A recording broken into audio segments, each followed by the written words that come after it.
Bukod po sa Bulkang Mayon, binabantayan din ang mga aktibidad ng Bulkang Taal at Bulkang Kanlaon. Nasa alert level 1 pa rin ang Bulkang Taal sa Batangas na nagbubuga pa rin po ng gas. Sa nakalipas na 24 oras, halos 7,000 tonelada ng sulfur dioxide ang inilabas ng Taal. Nagbubuga rin po ito ng mainit na volcanic fluids sa lawa. Meron ding naitalang 11 ang pagyanig simula po kahapon.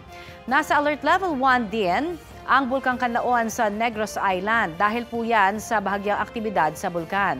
Sa nakalipas naman na 24 oras, mahigit 1,000 toneladang sulfur dioxide gas ang ibinuga ng Kanlaon. Nagbuga po ito ng plume o usok na may taas na 200 metro.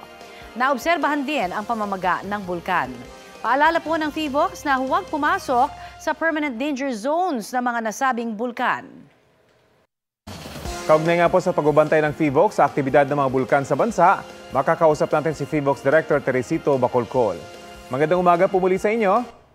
Magandang umaga din po sa inyo, sir, and Happy Independence Day.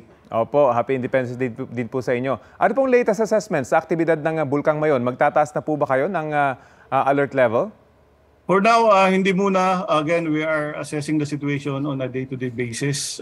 We are closely monitoring yung parameters like yung pagtaas ng sulfur dioxide emission accompanied by increase in number of low-frequency volcanic earthquakes and pag-increase also ng seismic energy.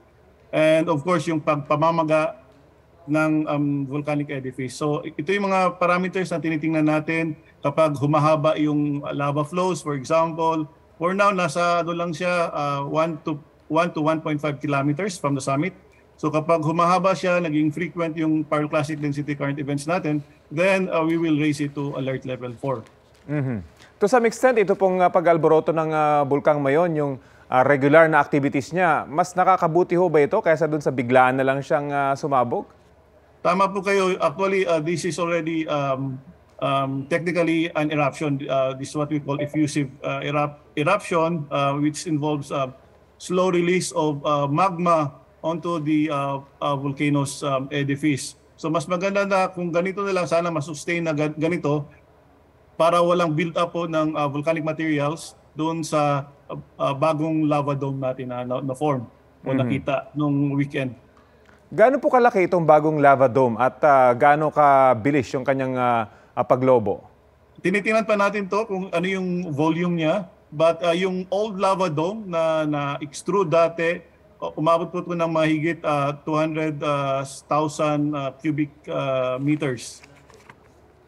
Gaano po kadelikado naman itong lava current density o pyroclastic density na dumadaloy po ngayon mula sa bulkan?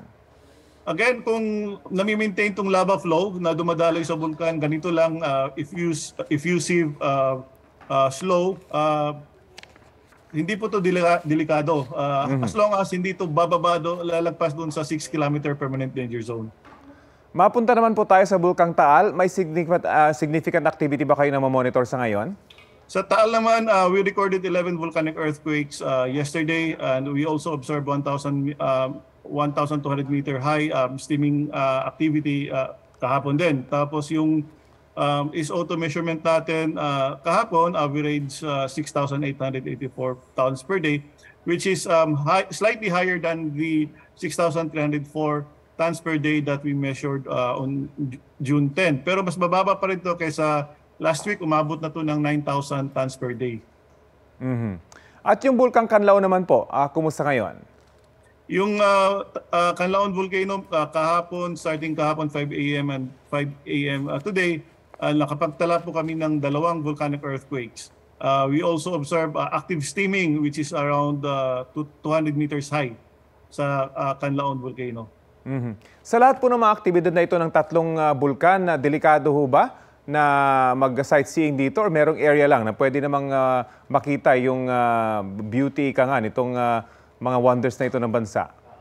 Itong sa Mayon Volcano, as long as they won't venture inside the permanent danger zone, okay lang po yan. Pero maghanda pa rin sila kasi as I've said earlier, people living beyond the 6-kilometer permanent danger zone and within the 8-kilometer danger zone, maghanda sila kasi sila yung next na i-evacuate once na persist yung volcanic activity and once we raise the alert level to alert level 4. Ang mahalaga po makinig sa mga otoridad na nandun sa Tama area. po kayo. Yes, that's right. Sige po, maraming salamat po sa oras na ibinahagi niyo po sa Balitang Hali.